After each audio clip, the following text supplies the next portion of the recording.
Xin chào các bạn, mình là Lơ đây. Hôm nay mình sẽ hướng dẫn các bạn làm một cái phụ kiện rất hữu ích dành cho flycam giá 10.000 đồng. Đó là dây đeo tay cầm. Đây.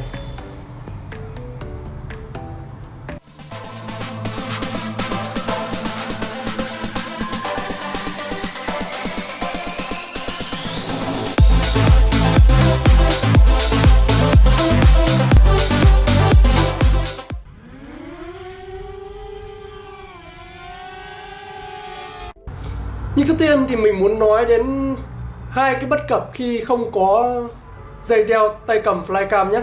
Điều thứ nhất thì dễ hiểu rồi, là cái tay cầm của chúng ta sẽ dễ bị rơi, bị mất. Cái điều thứ hai thì nó sẽ ảnh hưởng đến chất lượng video của chúng ta khi mà chúng ta không có cái dây đeo này ấy, không có cái điểm cố định là cái cổ này thì tay của chúng ta sẽ bị mỏi. Chúng ta phải tiêu tốn một cái lực để nâng cái tay cầm này lên, và nó sẽ khiến cho những cái cảnh quay không được đều, do tay bị run do cầm tay khiển và cả một cái điện thoại quá là lâu. Để mình phân tích về điều thứ nhất nhé.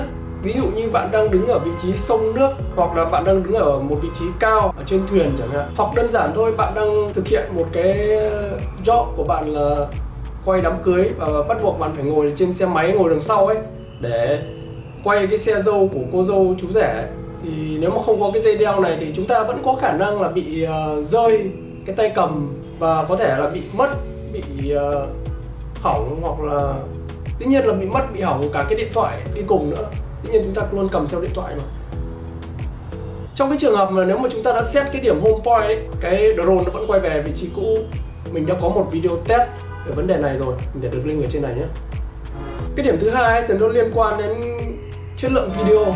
Tại sao mình lại nói liên quan đến chất lượng video? Bởi vì là khi chúng ta quay trong một khoảng thời gian nào đấy thì giữ tay khiển một thời gian nó sẽ bị mỏi, bởi vì chúng ta phải đỡ cả tay khiển và điện thoại.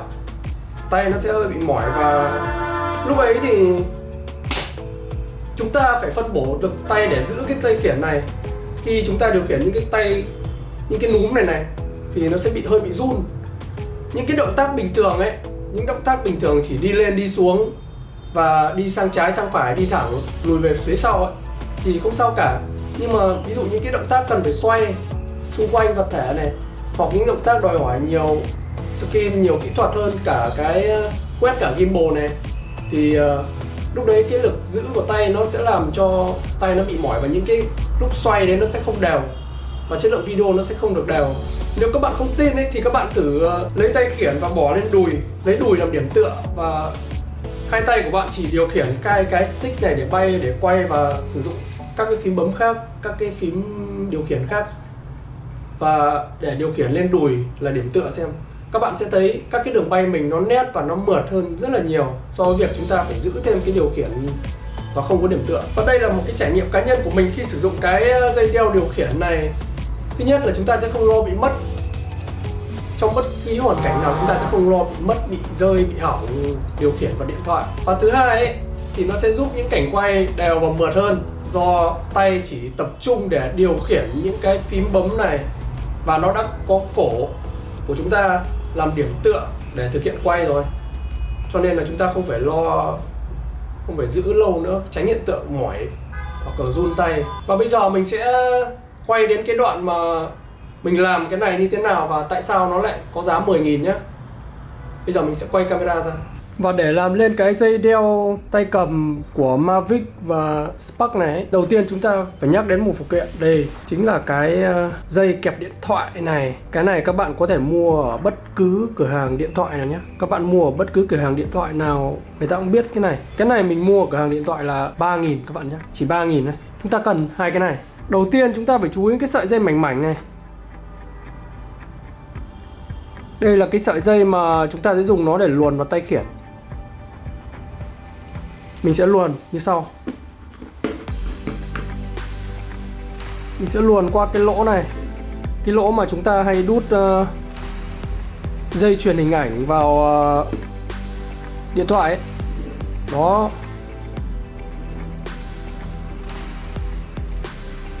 Mình sẽ luồn dây này qua. Sau đó mình sẽ luồn cái phần đầu cá sấu này vào, luồn cái phần kẹp này vào này. Các bạn nhớ đóng cái nắp này lại nhé. Đấy. Mình sẽ dùng nó để luồn qua cái lỗ này.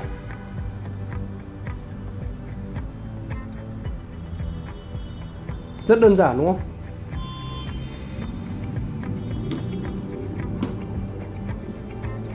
Luồn qua đây. Đến bước này chúng ta lại phải dùng tay để khéo hơn một chút nữa nhé. Phải dùng tay để luồn khéo hơn một chút nữa. Để mình zoom lại nhé.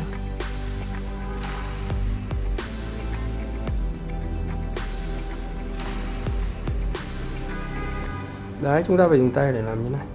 Đấy, mình luồn nó lên trên rồi đấy. Sau đó mình dùng cái dây này để kéo lên.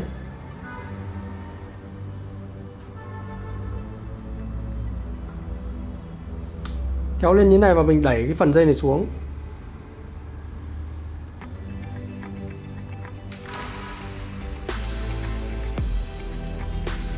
Đó, vậy là mình đã xong một bên. Nhưng chưa xong, mình phải dùng tay để dùng lực để kéo cái phần nhựa này sang bên đây. Đó, như thế này là đẹp rồi. Mình làm tương tự phần bên này nhé. Đó, mình đã xong. Chưa xong hẳn đâu. Chúng ta là phải đóng thử vào xem nó đã khớp chưa. Nó đã khớp lại như cũ chưa. Đấy, như mình thấy là nó đã khớp rất đẹp. Rất đẹp rồi nhá. Chúng ta đã làm xong cái phần đế, phần dây kẹp này rồi. Rất là chắc chắn. Công đoạn này gần như là xong rồi đấy. Bước cuối cùng chúng ta sẽ mua thêm một sợi dây, hoặc là chúng ta sẽ có thể tận dụng những cái dây có sẵn. Mình thì mình hay sử dụng cái dây vải này của mình. Nó chỉ là dây buộc lại thôi. 2 sợi dây vải mềm buộc lại để đưa vào cổ. Rồi, rất là đơn giản. Và mình sẽ dùng cái kẹp, chính cái kẹp này để kẹp hai đầu. Và đây là cái phụ kiện mà mình rất thích từ rất là lâu rồi. Mình hay dùng nó là để làm kẹp điện thoại, mình hay kẹp vào cổ tay áo, rồi kẹp vào những phần khác khi mình sử dụng điện thoại để quay ở những cái nơi mà sông nước hoặc là đi thuyền ấy. Nó rất là chắc các bạn nhé. Các bạn nhìn, nó rất là chắc, khi mà kẹp vào nó rất là chắc luôn. Tháo ra thì nó cũng đơn giản. Đây, chúng ta tháo ra như này, nó nhả ra thôi, giống như con cá sấu vậy. Và mình kẹp lại nhé. Phần bên này mình sẽ tiếp tục kẹp tương tự. Rất là chắc luôn.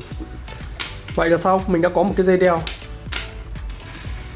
dành cho Mavic Air. Mình có thể đeo cái này vào cổ, rất là đơn giản. Và thường sau mỗi chuyến bay, nếu các bạn muốn để luôn như thế này cũng được. Các bạn chỉ cần gấp nó lại. Vì cái ưu điểm của cái dây quặc vào phần tay khiển nó rất là mảnh, thế nên là nó vừa hai cái khe này. Và nó vẫn đóng lại tay khiển một cách chắc chắn, vẫn khớp. Chúng ta có thể dùng nó để bỏ trong túi, bỏ trong cái túi đồ của Mavic Air hoặc là Mavic Pro Spark đấy.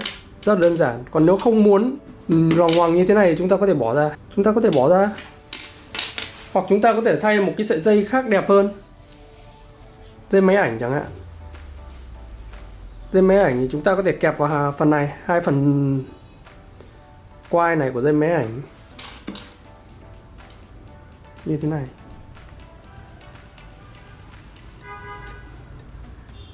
Tạch phát là được.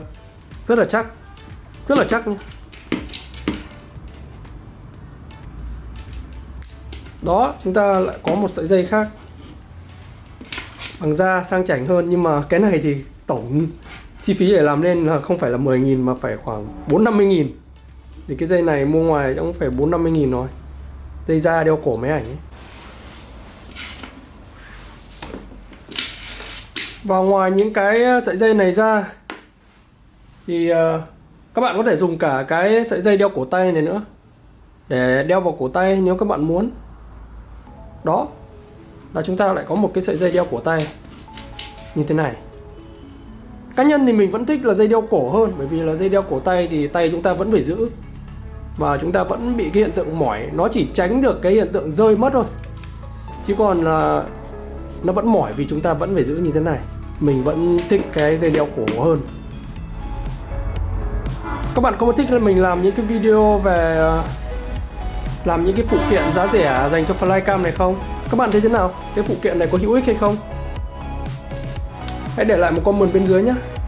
Mình đang chuẩn bị để làm một cái phụ kiện khác, cũng quan trọng không kém, dành cho flycam. Và Nó có thể tự làm ở nhà và các bạn có thể tự tận dụng những cái vật dụng rất đơn giản trong nhà. Chưa đến 10.000 mà các bạn có thể làm được một cái vật dụng đấy. Rất là hữu ích dành cho flycam. Cái phụ kiện đấy rất là hữu ích dành cho flycam nhé. Chưa đến 10.000 đâu. Các bạn hãy nhấn vào nút đăng ký, đừng quên nhấn vào nút chuông để theo dõi cái video tiếp theo mình làm về cái phụ kiện đó nhé. Ngoài ra, trong kênh YouTube của mình còn có các video hướng dẫn về các cách thức bay, các cài đặt các setting dành cho flycam, các cách thức kiểu bay cùng với một số video về du lịch. Các bạn có thể vào kênh YouTube của mình để xem và tham khảo. Chúc các bạn sức khỏe, bay an toàn và ghi lại được những cảnh quay đẹp nhất.